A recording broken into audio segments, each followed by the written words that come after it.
Hey everybody, welcome to an all-new episode of Dark Chapters with Annie Elise, where we take a deeper look into some of the darkest and more horrific true crime cases out there. Now this is a new segment, different from 10 to Life, so if you haven't seen this before, let me just tell you what it's all about. It's a brand new segment that we will be doing every other Friday, and it will be airing at 5 p.m. Pacific Time, 8 p.m. Eastern.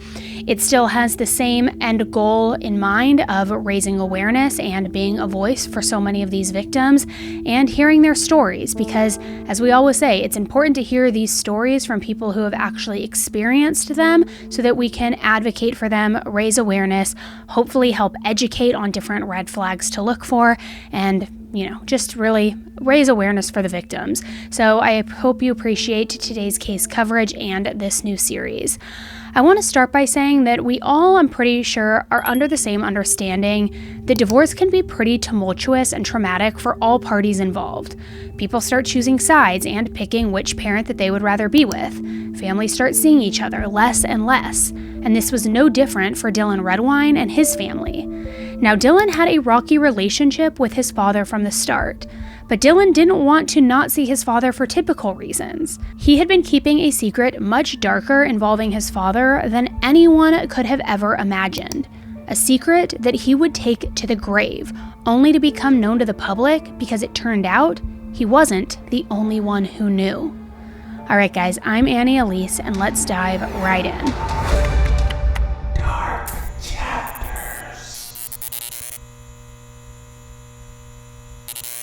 13-year-old Dylan Nicholas Redwine was born on February 6, 1999, to his parents Elaine Hatfield and Mark Redwine. Dylan was described as being an extremely joyful kid, somewhat of a goofball, and someone that you would just want to be around at all times. He loved playing sports, but baseball and football were his main favorite sports. He had been athletically gifted from a very young age, and knowing how quick and athletic he was, he loved to show off his skills and always wanted to train to become better, if not the very best. Dylan also had an older brother named Corey. The age gap between the two of them was 7 years, but that meant nothing, as they were extremely close. They would hang out together all the time, and despite being in two separate places in life, they weren't just brothers, they were good friends too. Elaine and Mark had gotten married in 1991 and had the two boys together before ultimately they decided to go their separate ways in 2005, and then later filed for divorce. Now, the divorce was not a smooth one or an easy one, and there was a lot of tension between them. Corey and Dylan both lived full-time with Elaine, and they only saw Mark for specific holidays or for court-ordered visits. After Elaine and Mark split, Corey stepped up and took on not only a close brotherly role towards Dylan, but he also became sort of a father figure in Dylan's life, since Mark was no longer consistently around in their everyday lives. He would often take Dylan to baseball practice and to games, and was also someone who Dylan could lean on for support, play catch with, and take him to school.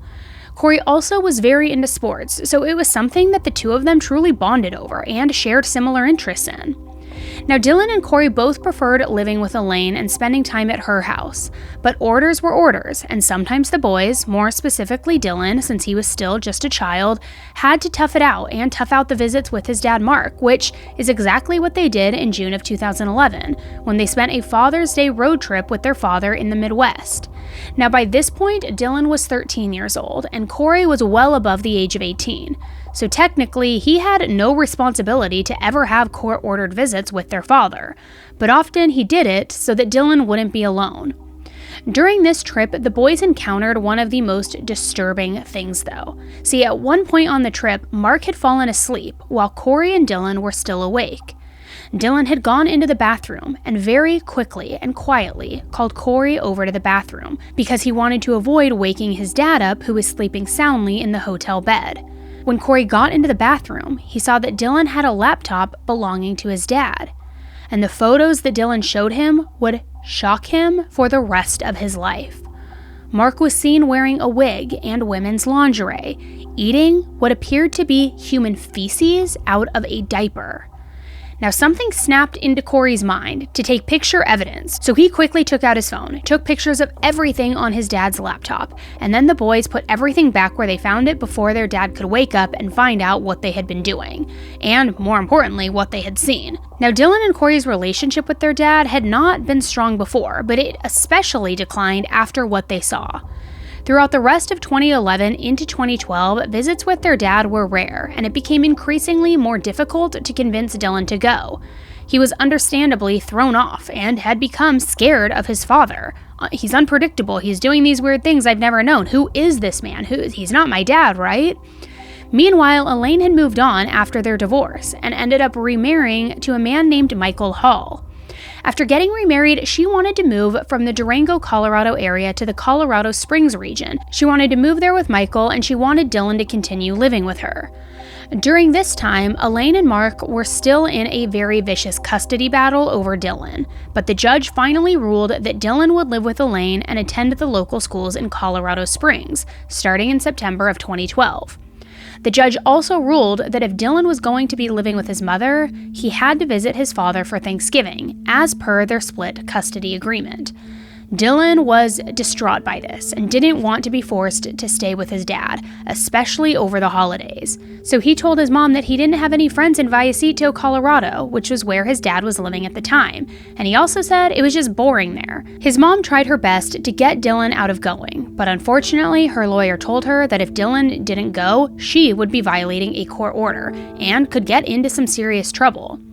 During the time of Thanksgiving of 2012, Mark was living in La Plata County, which is an area of rugged terrain and mountains in southwest Colorado, which was also around 300 miles from where Dylan was living with his mom. His mom decided that the easiest thing to do would be to book Dylan a flight. Since he was 13 years old, it would be a pretty easy option, dropping him off and then having his dad pick him up from the airport. Now, his mom was definitely dealing with a little bit of fear and worry, seeing how her son had reacted to the news of being forced to spend Thanksgiving away from her and Corey. But on November 18th, 2012, she drove Dylan to the airport, all with a brave face and smile for Dylan's sake, and encouraged him to keep the positive energy he always had and to make the best out of it. They arrived at the Colorado Springs airport, and Dylan began walking up to the entrance until his mom called out after him saying, "Hey, are you too old to give your mom a hug?" This, of course, made Dylan laugh and come running back to give his mom one last hug before separating for the holidays. This hug gave Elaine some peace of mind about the trip, but she still would inevitably be a bit on edge until he returned. That's just a mother's instinct. Just moments after Dylan's plane landed in Durango, he immediately texted his mom. She asked if everything was okay and if his dad had picked him up like he said he was going to. Dylan responded yes, but with a sad frowning face emoji. The following day, on November 19th, it was a fairly normal one for his mother, Elaine. She got up and headed to work, just trying to get her mind off of Dylan and how sad that he seemed the day before. That was until she received a call while she was at work. That was one that she never in a million years believed she would ever be receiving. Dylan was missing. She had just seen her son 1 day ago. 1 day. How could he have gone missing while he was in the care of his father? An adult he had once lived with, trusted, and loved unconditionally. Dylan was also a good kid. He played sports, hung out with his brother, his friends, did well in school, and never got into any trouble. It seemed almost impossible that a kid like Dylan could be gone in the blink of an eye. That is, unless something serious happened. So Elaine immediately sped home as soon as she got that call. She packed a bag with whatever articles of clothing she saw first, and she began the drive to Durango, Colorado with Corey and her new husband, Michael. They knew this wasn't just some mistake or some misunderstanding. Dylan would never ignore their text messages or their calls or be somewhere that he wasn't supposed to be. Unaware of whatever situation she would be walking into, she texted Dylan one last time on her way to Mark's house, saying, "Dylan, please be safe. Mom is here to come and get you, son." Elaine felt from the moment she found out that Dylan had gone missing that Mark had known more than he was letting on. Investigators started trying to put together a timeline, which in theory seems like it should be pretty easy considering he was just in his mother's custody 24 hours prior. Surveillance footage captured Mark picking up Dylan from the airport, as well as a Walmart trip that the two of them had taken right after he had picked him up from the airport. In the surveillance footage, there was clear tension between the two of them though, if not just a lot of awkwardness and lack of communication. Mark told investigators that Dylan had wanted to stay the night at a friend's house the night that he had arrived, but Mark had told him no in an attempt to plan out to spend some time together. Dylan was already planning through text messages to be at his friend's house the following morning by 6:30 a.m., but he stopped responding to texts on his phone on the night of the 18th by 9:37 p.m. The following morning, Mark claimed that he tried to drag Dylan out of bed to accompany him on some errands, but that Dylan was just not cooperating, so he decided that it was best if he ran the errands on his own and then caught up with his son later. He had texted Dylan throughout the day as well as calling him multiple times, but all went unanswered.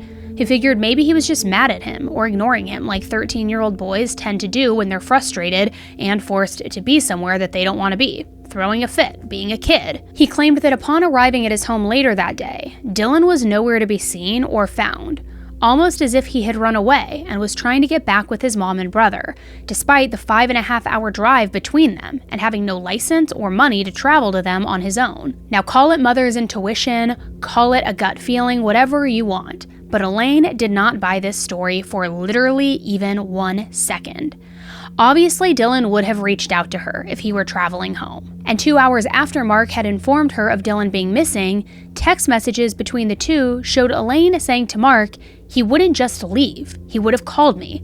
I am so suspect of you right now. How could he just disappear?" And this is when some truth about Mark's secret life and suspicious past began to unfold and unravel, which made people even more suspicious of Mark's involvement in his son Dylan's disappearance.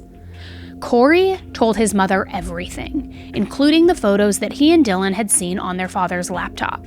He also told his mom that just a month before Dylan went missing in September, he had gotten into a text argument with his dad, where he informed his dad of everything that he saw. He admitted that at one point in the argument, he even began antagonizing his dad, saying, "Hey beautiful, you are what you eat, look in the mirror." Now, Mark had been married prior to his marriage with Elaine, and also had children with that woman as well. That marriage ended in divorce, and his ex-wife was very quick to speak on Mark's character as a person, but not in a positive way. Mark had been verbally abusive to her, and during their divorce had once told her that he would kill the kids before he let her have them. Now that statement is obviously so manipulative in and of itself, but it is also extremely alarming for a parent to ever even suggest that they could or would do something that would ever bring harm to their children. His ex-wife called the exact day that Dylan had been reported missing, and she told investigators that once during a conversation that they had been having, he admitted to her that if he ever needed to hide or get rid of a body, he would leave it in the mountains. Now, no one could prove that he said that, but the fact that she had informed law enforcement of that information as soon as she had heard that one of his children had gone missing in his care, it says a lot in my opinion. She must have truly believed that there was at least some possibility that he had those kinds of behaviors in him for it to have weighed on her conscience so heavily. That was very monumental to the case, because at that point it seemed like a possible runaway situation for law enforcement. But after his ex-wife filed a report, investigators launched a search and began treating it like an actual missing person that could be in danger, instead of a teen who was holding grudges and mad at his parents over their custody arrangements. After Mark had reported Dylan as missing, he declined to make a formal report, which was automatically seen as weird, considering even his ex-wife, who had nothing to do with Dylan, was willing to make a report. Yet, the person who had last seen and talked to Dylan wouldn't even tell the police everything he knew? If you were innocent and worried about your child, wouldn't you give detectives any possible information that could be helpful in their search for your 13-year-old son? The detectives that first arrived at Mark's home immediately began noting what they believed to be pretty strange behavior. Deputy Chief Roy Vreeland claimed that in missing children's cases that he has been a part of, parents are usually extremely involved and frantic, if not almost to the point of being in the detective's way, following them around, constantly asking for updates and wondering what they can do to be of any help. However, that wasn't the case for Mark. Deputy Roy claimed that as soon as they arrived at Mark's home, he was acting extremely casual and laid back. It was almost as if he was talking to detectives about a neighbor's cat that had gone missing or something, not his own child that was in his care, alive and well, just 24 hours prior. Not only were his reactions unlike anything Roy had ever seen before, but he claimed that Mark had even declined to be part of the initial searches. And by 11 p.m. that night, the lights in the Redwine home were turned off, and he seemed to have settled in for the night, which is absolutely insane and beyond crazy to even imagine. Most parents who love and care for their children would stay up until literally they fell over from exhaustion if their child was missing. Something a little less important than his reactions that Deputy Roy also noted was that when he arrived at the home, he noticed that there was a bunch of liquor and beer bottles strung all over the place, which I know in some homes can be the reality of things, but it did not at all seem like Mark had been eagerly cleaning up and tidying things up for Dylan's arrival on the 18th. Mark had told Deputy Roy upon his arrival that Dylan's personal things, such as his backpack that he had traveled with, all of his clothing, his phone charger, were all missing as well.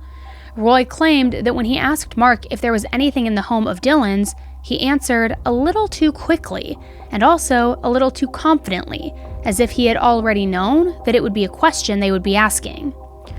With nearly nothing left in the home to even have Dylan's scent on it, Roy only had a pillowcase that Dylan had allegedly slept on the night before, which he gave to the canine dogs in an attempt to track the scent.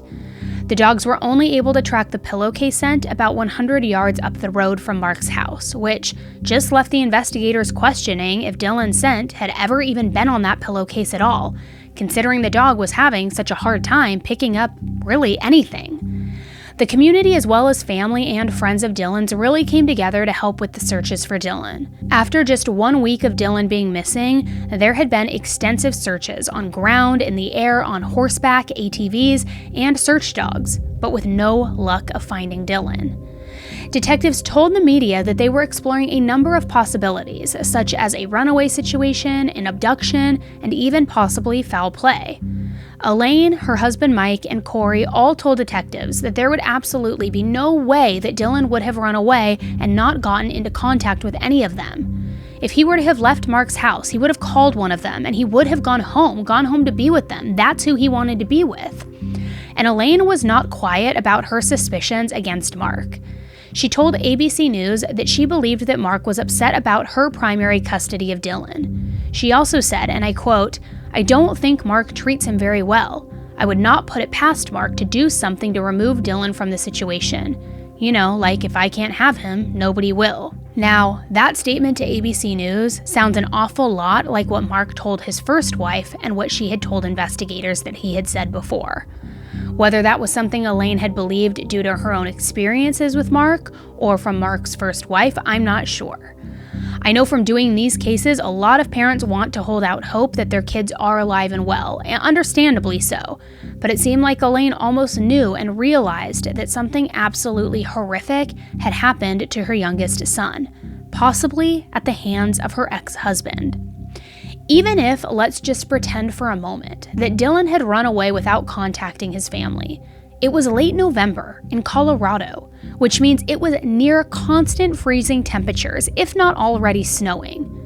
Mark declined to speak with ABC News, but told another news station that in the early weeks of the search for Dylan, that he wished that he and his ex-wife could come together at such a difficult time, despite the fact that Elaine claimed that she and Corey both had been calling and texting him nonstop since Dylan had gone missing, with little to no answers. It was Elaine who had first told ABC News that Mark was being extremely evasive toward them, which only fueled her suspicions against him even more. So was the one time he decided to speak with the media about the disappearance of his son, just an act of attempting to quickly clear his name and act like he was such a huge part of everything. On November 27th, a vigil was held in honor of Dylan. Many of his friends and family showed up to honor and support Dylan. Now, the most shocking person there was Mark himself, who made his very first public appearance at the vigil. Mark spoke to everyone there, speaking of Dylan in both the present and the past tense. He told the crowd, and I quote, "That boy was my whole world. I would do anything for him. You don't know how much I love that boy." On November 28, 2012, investigator Dan Patterson applied for a search warrant of Mark's home, which was supported by an affidavit. Both of those had been signed that very same day. Investigators claimed that at the time, Mark was still not considered a suspect, but they did believe Dylan running away was no longer a possibility. Since it had been Mark's home that Dylan was last at, it only made sense to search the home for possible clues, evidence, and answers as to what could have possibly happened to 13-year-old Dylan. The search warrant was executed the very next day, on November 29th. A total of 6 samples were taken from Mark's home that had positive reactions with luminol and phenolphthalein, which indicated the possibility of the substance being blood. 5 of the 6 samples were found on the living room cushion, a love seat cushion, the rug in front of the love seat, the floor underneath the rug, and the coffee table, which were all in the living room area. The 6th and final sample was from an undisclosed location in the house. Now, despite the findings in Mark's home, he was still not seen as a suspect. The community kept joining together to search for Dylan too, but nothing substantial was ever found. Months went by, and in February of 2013, Mark was part of an uncut interview where he told a story of being extremely close with Dylan and bonding with him in ways that his mother never got to while she was off earning a career. And he claimed that the fact that he had a closer bond with Dylan than she did was a huge problem with her, and one of the reasons why it ended their marriage. He proclaimed his innocence of having anything to do with Dylan's disappearance and described how it felt being a parent whose child is missing. We were inseparable. I mean, anywhere I was, he was right there beside me. You know, he would come to me before we would go to his mom. You know, I think in many ways that was part of the problems that developed in our relationship, was because while she was out earning a career, it was very difficult for her to lose sight of the fact that she wasn't there bonding with Dylan the way I was. And I think that that was a huge problem for her. And so I have to ask you this question. Did you have anything whatsoever to do with Dylan's disappearance? Absolutely not. I would never do anything to harm that boy. I know they're looking at me as being involved in some kind of kidnapping scheme, which is one of the reasons why I want them to look closely at me. Because the more that they look at me, the more they're going to realize that I have nothing to do with this. There's no possible way I would ever do anything to cause harm or misery to my son. Anna once interviewed John Benet Ramsey's family, and the parents talked about kind of the feeling inside, not knowing where your kid is. Can you try, I don't know if you can even describe it. It's a nagging feeling that just eats you from the inside out. I mean, not knowing is probably the worst thing that could possibly happen to a parent when it relates to their children. You know, and it just eats you from the inside out, because there's so many things that run through your mind. You know, you play this over and over again in your head. You think of every possible scenario that you can possibly think of.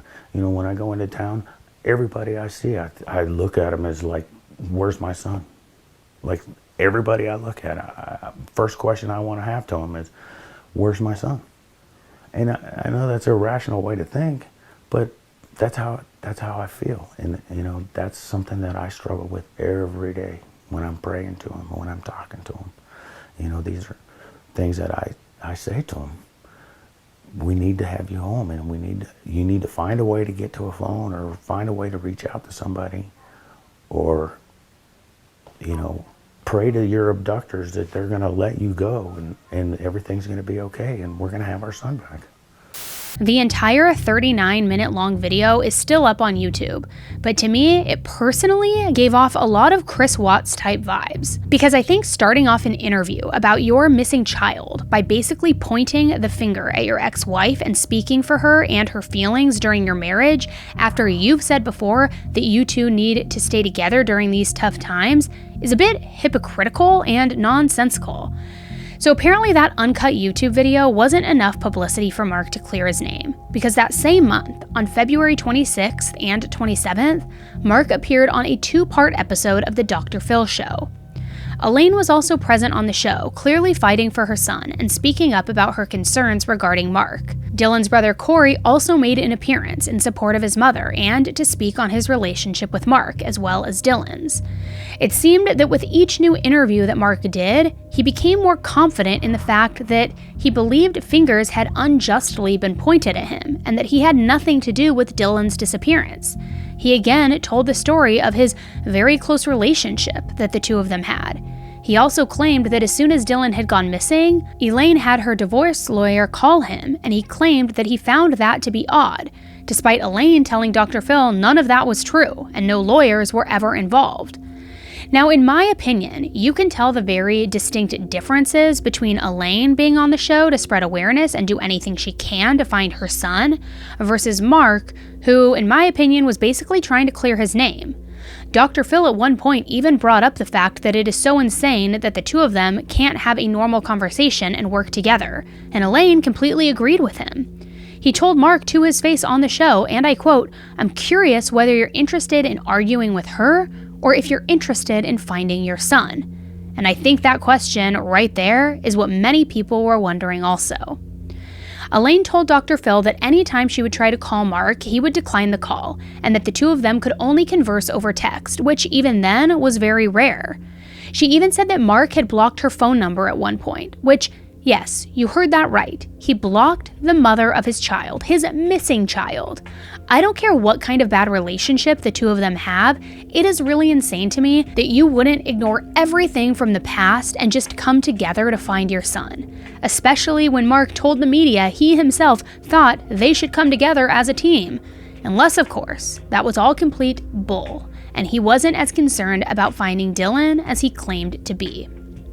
During the Dr. Phil show, Mark was asked to partake in a polygraph test since he was the last person to have seen Dylan alive, which he adamantly denied and claimed that a postal worker had been the last person to see him, even though that had never been confirmed. As soon as Mark refused to take the polygraph, Dr. Phil absolutely laid into him. Apparently, after the first interview he did with Dr. Phil, Mark told the media that he didn't think that the show gave enough attention toward Dylan, to which Dr. Phil responded saying, and I quote, "I read some of the stuff you said about you don't think we gave enough attention to finding Dylan yesterday. Are you kidding me? I devoted 2 hours of national television time to try to find your son, and I have asked you to do things to eliminate yourself so we can direct resources to other people, and you won't do one damn thing to help, and you want to criticize what we're doing?" Dr. Phil finally understood the struggle that Elaine and her family had been experiencing since Dylan had first gone missing. Mark had been nothing but unhelpful and unwilling. Just months after the Dr. Phil episodes and countless more searches for Dylan that had turned up empty, there was finally a major break in Dylan's case. On June 27, 2013, 7 months after 13-year-old Dylan had gone missing, Elaine had given investigators articles of clothing for dogs to attempt to track Dylan's scent in the area earlier that morning. The family felt like they were finally on the right track when they were told that one single shoe had been found, which was a Nike Jordan shoe in the size Youth 7.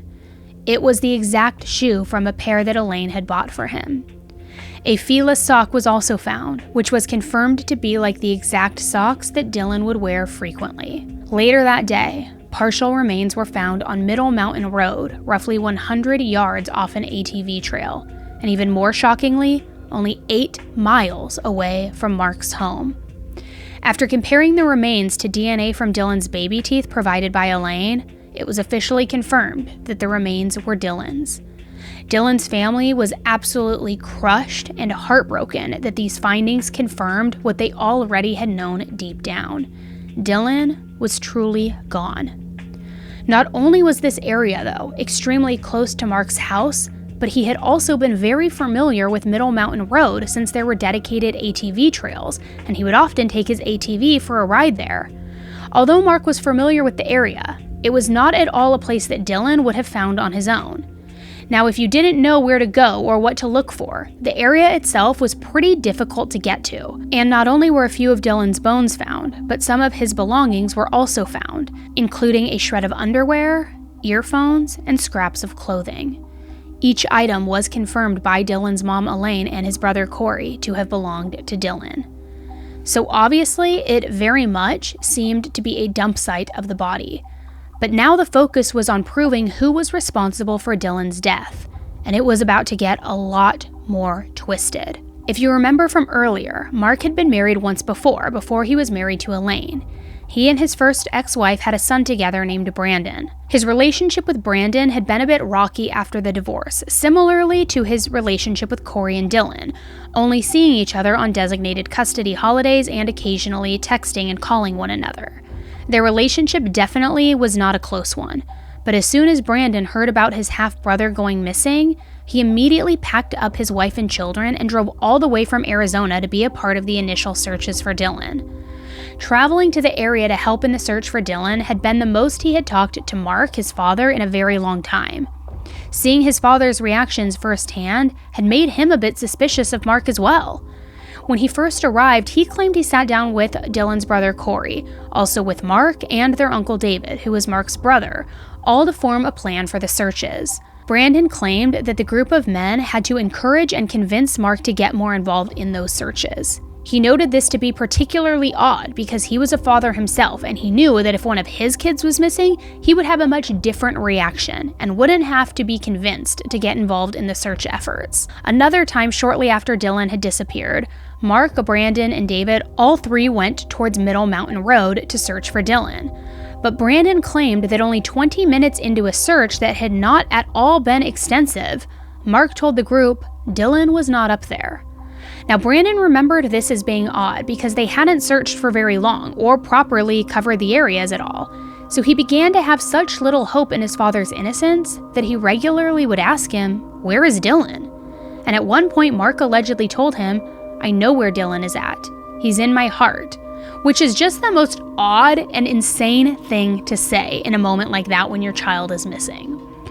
After Dylan's remains were found, Brandon told investigators about those very strange conversations and those experiences that he had with his father Mark, including one extra suspicious conversation. Like we mentioned, he already felt like Mark was involved, but he couldn't prove it, just like Elaine, Corey, and everyone else.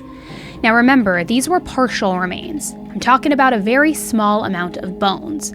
Yet when Brandon had a conversation with Mark about the partial remains, Mark had used the term blunt force trauma to describe Dylan's death, even though his skull was not part of the bones that they had found. So Brandon was left wondering, if his dad Mark wasn't responsible, how would he know and be able to so confidently speak and almost passionately speak about blunt force trauma being Dylan's cause of death, when all investigators had to work with was bones from arms or legs and possible finger and toe bones? Brandon claimed he knew at that moment that his father Mark more than likely had just told him how Dylan had died or how Dylan had been murdered. Elaine's husband Michael said that in April of 2013, just days before Middle Mountain Road was scheduled to be thoroughly searched for the very first time after all the snow melted, he saw Mark coming from Middle Mountain Road in his white pickup truck. He followed Mark after he had seen him acting awfully suspicious, and later even put up secret security cameras on the road, hoping to catch Mark doing something. Michael claimed that when he was following Mark, it seemed like Mark had realized he was being followed, and made sure to put a good amount of distance between the two of them. After Michael had lost track of Mark, he and Elaine noted that Mark did not return home, nor did he arrive at the search that was held later that night for Dylan. Obviously, they found it to be pretty suspicious since he had clearly just been up and about. It wasn't like he was busy, and even if he was, why wouldn't you put everything on hold to go and help search? What could possibly have been more important than searching for Dylan, your 13-year-old missing child? What could he have been doing up there on that mountain that was so important to him? So years began to go by, with no justice served and no answers for what happened to Dylan, despite everyone looking right at Mark, feeling like if he didn't kill Dylan, he had to have at least known more than he was telling investigators. Holidays passed, and birthdays passed, and everything just began to fly by with no justice in sight. All we want is Dylan home. That's all we want. That's all we've ever wanted. And we will do whatever we have to do. We're not going to stop. We're not going to back down. We're not going to forget about him. We're not just going to roll over and pretend like this never happened. On June 29, 2015, Elaine filed a wrongful death suit against Mark. A section of the lawsuit read, "In Colorado, a parent has a duty to provide proper parental care for their children. As such, defendant Mark Redwine had a duty to provide the proper care for his son Dylan Redwine. Plaintiff alleges, based on information and their belief, that defendant breached that duty when his conduct resulted in the death of their son, Dylan Redwine. Now, in response to this, Mark filed a countersuit, claiming that Elaine led a hate campaign blaming him for Dylan's death, resulting in law enforcement treating him as a suspect. Unfortunately for Elaine, the statute of limitations had ended just 4 days prior to her filing the lawsuit, which ultimately resulted in it being thrown out. As for Mark's countersuit, the counterclaims against Elaine were also thrown out once it was found it lacked any actual substance or facts. In 2015, Mark went from being not on the possible suspect list to officially being a person of interest in the case. There hadn't been any updates in Dylan's case until almost November of 2015, almost 3 years to the day since Dylan was last seen. Now, Jacqueline Allen is on this one. And Jacqueline, while not surprising, this is certainly not the outcome any of us wanted to see. But you're right, Molly. It was expected. After almost 3 years of waiting for this day, the La Plata County Sheriff's Office is just confirming in the last hour that Mark Redwine has officially been named a person of interest in his son Dylan's murder. The update came after a married couple had been on an off-trail hike in an area northeast of the reservoir when they stumbled upon a skull. It was found in the middle mountain area, just farther up the mountain than where Dylan's partial remains had been found more than 2 years before.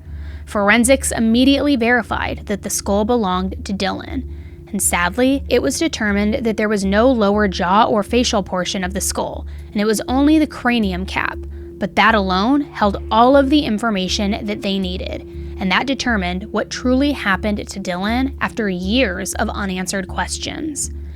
A fracture was identified over the left eye that was 4.3 centimeters long, and it was determined to have happened at or around the time of Dylan's death.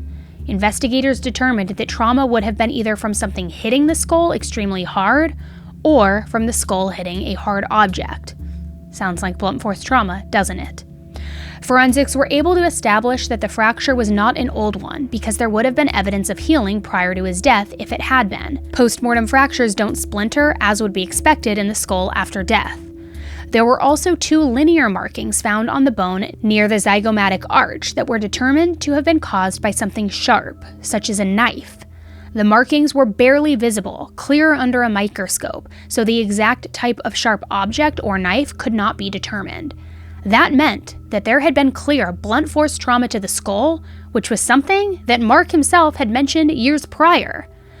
Now, not to be graphic, but Dylan could have died any number of ways, from strangulation to being shot or anything else. Yet blunt force trauma had been mentioned, and it was exactly what had happened.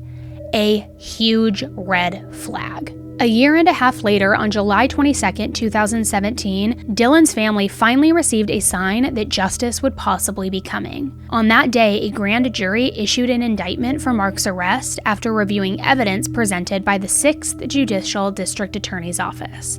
This evidence was believed to show probable cause to charge Mark in connection to his son Dylan's death. Mark was arrested in Bellingham, Washington, and held on a $1 million cash-only bond. He was extradited from Washington and taken to La Plata County, where he was informed at a hearing that he was facing second-degree murder and child abuse resulting in death charges. But how? Why? What was the motive? And everything that was about to be uncovered would turn this entire situation on its head. You guys can, you'll explain to me what's going on? Yes, sir. Is your name Mark? Yes, it is.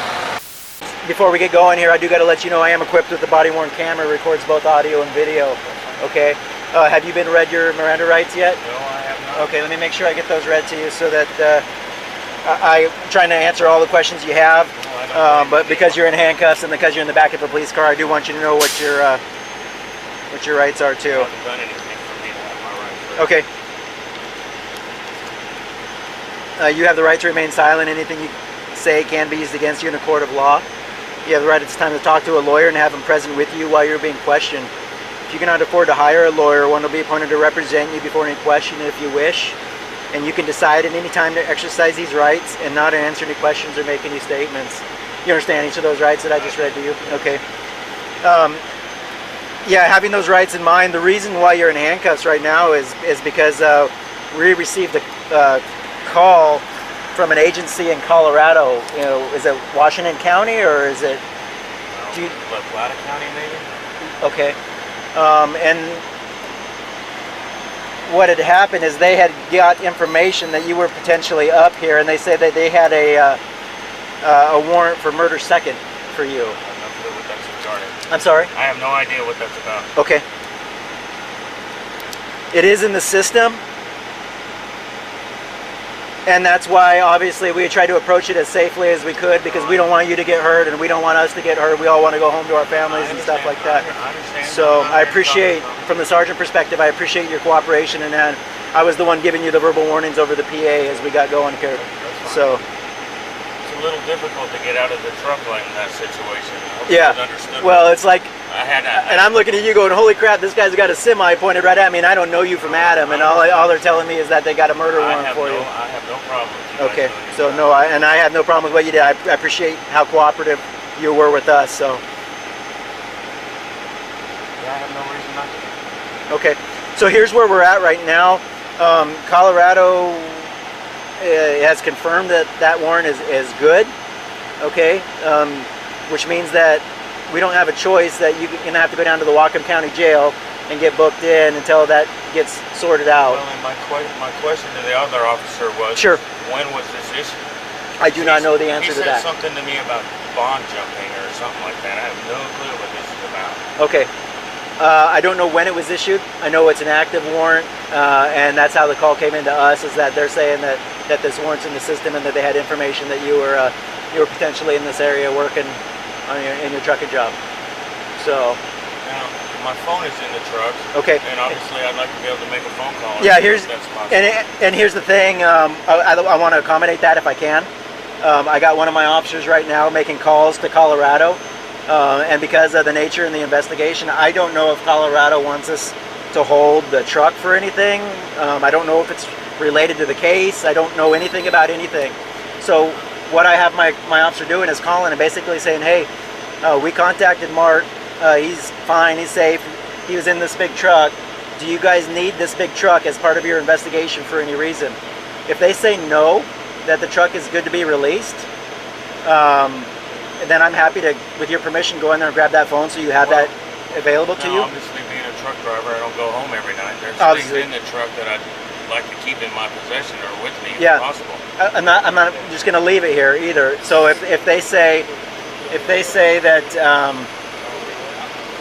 they don't want it held, we'll work on getting property or what. I think that the company itself was going to try and work on getting a secondary driver to the scene here.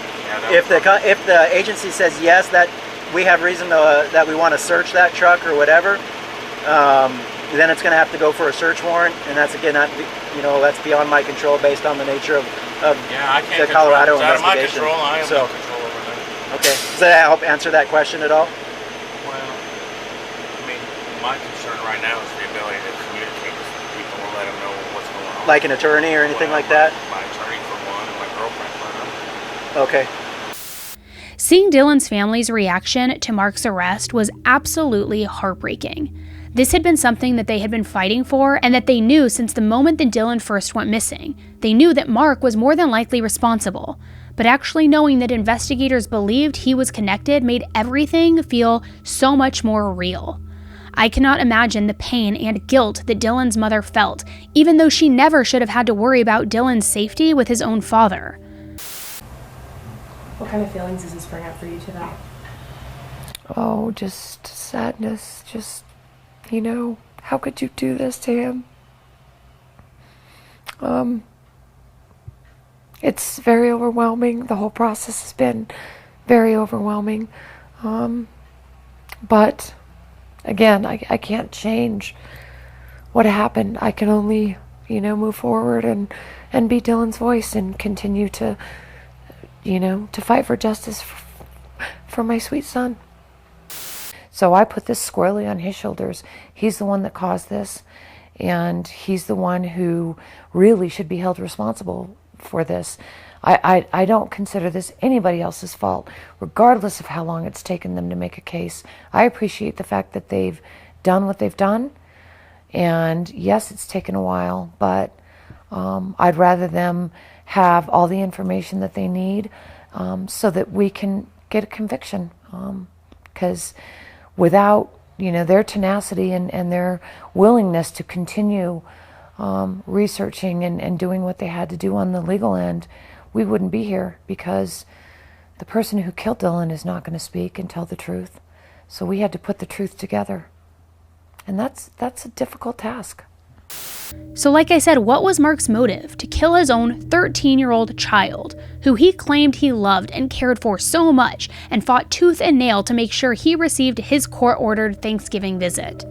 The indictment stated that Dylan had seen extremely compromising photos of Mark, which we also discussed earlier in the video, and he was allegedly planning on confronting him about the photos. It further stated that this provoked a violent response from Mark, causing him to fatally attack Dylan. The indictment also stated that blood had been found in Mark's home. As we all know, it can take years in general before trials begin in some cases, and unfortunately for Dylan's family, there were many different things that caused delays in Mark's trial.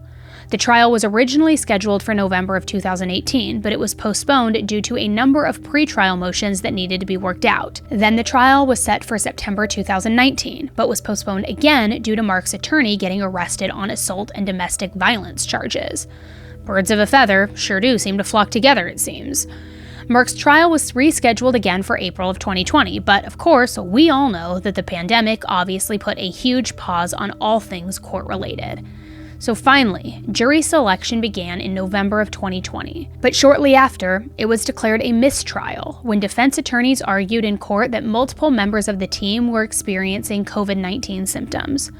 But then, Mark's trial was finally set, once and for all, for June 2021. Mark's trial officially began on June 21st, 2021. The judge ordered for no media to be in the room. However, thanks to the pandemic, courtroom live feed was allowed, giving us the inside scoop that we are able to have today. Opening statements made by the defense claimed that on the night in November, Dylan had run away from Mark's home, causing him to later be killed by someone or something, introducing the possibility of an animal attack. This animal attack that they were planning to argue later on. Testimonies in week 1 began with Dylan's best friends, Ryan, Amanda, as well as Dylan's girlfriend at the time, Kristen. Ryan was Dylan's friend who lived in the same area as Mark, who he had planned on hanging out with as soon as he arrived at Mark's house. As we mentioned earlier in the case, Dylan had wanted to spend the night at Ryan's house, but Mark had told him no. Mark agreed that he could go to Ryan's house the following morning at 6:30 a.m. So Ryan described how that was fairly normal for their friend group to get together in the early morning hours to go ride bikes or hang out. So he set his alarm and was expecting to either wake up to the alarm or to Dylan knocking on the sliding glass window at his house, the way that they had agreed on around 8 p.m. the previous night. He said when he woke up and Dylan had not shown up, he found it to be pretty weird. That was when Ryan began texting and calling Dylan, but he got no response. Elaine testified on day 3 of the trial and went into more detail about the relationship that she had with Mark, as well as his relationship with Corey and Dylan. She talked about how Dylan did not want to spend Thanksgiving with Mark for the reasons that we mentioned earlier, but also due to the fact that his grandmother had just been diagnosed with cancer and he wanted to spend the holidays with her. Elaine was asked to read the text messages between her and Mark when Dylan had first gone missing. The texts clearly showed the level of contention between the two of them, and the fact that Mark hadn't even bothered to call, only text when Dylan was missing. We also heard the phone call between Elaine and the local marshal's office, where they told Elaine that they had no records of Mark calling, despite him telling Elaine that he already had called.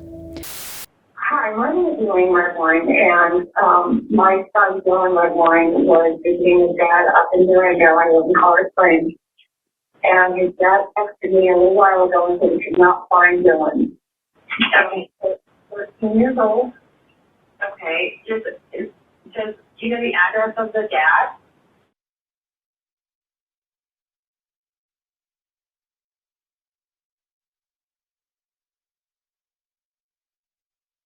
Yes, and his dad said he called the marshal's office. I don't know if that's true or not. Let me see here. Let me see if this has been taken yet. He didn't. Okay. We don't have a record of it. What is your name? Corey also testified during week 1. He spent time discussing the day the two of them saw those disgusting photos of Mark and how it had clearly affected Dylan and Mark's relationship moving forward.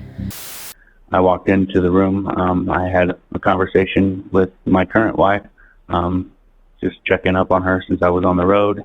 And when I walked into the room, Dylan just kind of grabbed my attention, was trying to be quiet, but obviously was energetic, kind of, like, come here, I got to show you this, kept pulling me, and then took me into the bathroom where we closed the door and locked it, and that's when he showed me the pictures that he had found. Did it impact his view of the defendant moving forward? Yes. How so?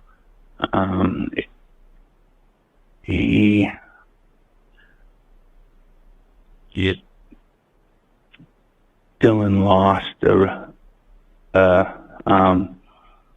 any reasons for him to look up to Mark that day. Did you notice that in observing their relationship together from that point moving forward? Yes. Corey's testimony was important, not only because he was the only one with Dylan when he discovered the photos, but he was also around Mark and in Mark's home, which made him be able to disprove some of the stories that the defense had attempted to spin. See, at one point, the defense claimed that there was a perfectly good reason that the luminol tests showed possible signs of blood, but it was not because he had killed Dylan. They claimed that Dylan had cut his finger in the living room over a year prior to the disappearance that happened in November of 2012. Mark's ex-girlfriend corroborated that and testified that a year prior Dylan had been cutting up meat for dinner and had sliced his finger with a knife, leaving traces of blood on the floor before the bleeding was stopped with a Band-Aid. The ex-girlfriend had been questioned 2 separate times, once in 2012 and once in 2013, but she never told investigators about the cut until Mark's trial. Remember how earlier we mentioned that Corey would accompany his brother on trips to see Mark, not because he had to since he was over the age of 18, but because he didn't want Dylan to feel alone? Well, Corey was asked on the stand if he ever had a bleeding injury in the home, specifically the living room area, to which he responded no. He was asked if Dylan had ever had a bleeding injury in Mark's home, specifically in the living room area, to which he also answered no. Even if Corey had possibly forgotten about a cut or wasn't present when one had happened, the prosecution brought a contractor named Ronald Armstrong on the stand, who proved that there would be no possible way blood from a cut on Labor Day weekend in 2011 could still be there over a year later, after Dylan disappeared. He claimed that Mark had purchased and then had new hardware flooring installed in his home after a fire that had taken place in 2011. Ronald said that the work was completed and a certificate of occupancy was given in April of 2012, meaning that by the time Dylan had gone missing, the flooring was completely new. So how is blood from the old floor now on the new floor? Make it make sense. Another smaller but equally as important person to testify was one of Mark's neighbors. She had lived in the home that was only about 100 yards away from where Mark lived. She testified that since Mark was a truck driver, he very rarely was home, and even when he was, his porch light would always be off at night. Yet when she woke up to use the bathroom in the early morning hours of November 19th at around 2 a.m., Mark's porch light was on. Now you could say that maybe he forgot that night to turn it off, which I guess could be a plausible excuse, but the night of November 19th, while everyone was out looking for Dylan and searching endlessly, he had remembered to turn the porch light off at 11 p.m. before heading to bed. So had the light been on that night because he was still awake and going in and out of the house, maybe even in the process of getting rid of Dylan's body? Or did he just randomly happen to forget that night, even though he never did prior or after? Mark's defense focused very closely on the fact that they believed that Dylan had fallen victim to an animal attack, such as from a bear or a mountain lion. When Dylan's bones were more closely looked into, there were V-shaped marks in some areas of the bones. The prosecution argued that animal marks are U-shaped, while sharp objects leave a V-shape mark, like the one that was in Dylan's skull. The defense brought up a forensic anthropologist that claimed that was not always the case, and that some animals can make V-shaped marks from a claw or a sharp incisor tooth in an animal. The prosecution fought back, saying that the likelihood of an animal attack was not valid for many different reasons. Wildlife biologist Heather Johnson testified that she had been studying the movements and actions of bear behavior in the Durango area between 2011 and 2017. Heather claimed that a bear attack during that time would have been highly unlikely due to the fact that the bears were already hibernating and no trash was nearby to have attracted them to the area. Heather also testified that large prey, such as a 13-year-old boy, would not be a primary food source for animals like bears or mountain lions in the fall time. The last important thing to note regarding an animal attack was that Dylan's skull was found uphill from his bones and belongings where the dump site was. Apparently, in a typical animal dump site, belongings will be found downhill from the dump site due to gravity and scavengers, yet Dylan's skull was found uphill, almost as if someone had purposefully been trying to separate and hide the pieces of evidence. Lastly, retired Wildlife District Manager of Colorado Parks and Wildlife, Drayton Harrison, testified that part of his job required investigating animal kill sites, and Dylan's case looked nothing like them for many different reasons. He said that one would expect to find a large disturbed area and it would be pretty clear that something had gone down, such as a lot of blood or a disturbance in the leaves, the ground, and trees near where the attack had occurred. But neither of those things were left behind in Dylan's case. He also testified that animals only drag their prey 100 to 200 yards at most, which wouldn't make sense when Dylan's skull had been found so far away from the rest of his body, and again, uphill at that. The defense even threw out at one point that Dylan could have been attacked by a coyote, but again, the expert claimed that in his entire career, he could only recall one time that a coyote was involved in a fatal animal attack, and it had been on a very small child, not a grown 13-year-old boy. 13-year-olds can fight back and run away, while small children cannot. Deliberations began on July 15, 2021. By the next day, the jury had reached a verdict, and on July 16, 2021, Mark was found guilty on both counts. Jury verdict count number 1, murder in the second degree. We, the jury, find the defendant, Mark Redwine, guilty of count number 1. Be quiet, please. Murder in the second degree, signed by Mr. Parker. Jury verdict, count number 2, child abuse. We, the jury, find the defendant, Mark Redwine, guilty of count 2, child abuse, signed by Colin Parker. Further, we, the jury, find that with respect to the verdict question as to this count, as follows. Did the child abuse result in death? The answer is yes, signed by Mr. Parker. You can be seated. Mark was then sentenced to 48 years for both charges, to be served concurrently in prison with a 1,500 days credit. In November of 2021, Mark filed an appeal to no one's surprise. His attorneys claimed that some of the issues they would raise in the appeal process included objection at trial, sufficiency of evidence, and sentencing. After his sentencing the previous month in October, the judge read a statement written by Mark claiming that the trial was a sham trial and that there was a miscarriage of justice and a fake conviction. In April of 2022, Elaine and Corey went back on that Dr. Phil show after almost 10 years had passed since the first episode that the two of them had done with Mark in 2013. But this time, they were able to share that Mark had been convicted. Elaine and Corey are clearly very relieved with the outcome for Mark and the fact that justice had finally been served. But it's no secret that this whole experience has taken a toll on them. There is a piece of their lives that will forever be missing, and nothing can change that or bring Dylan back. Dylan would have been 24 years old today. His life was unjustly and unfairly taken from him because his father couldn't handle being confronted for his own sick actions, his depraved actions.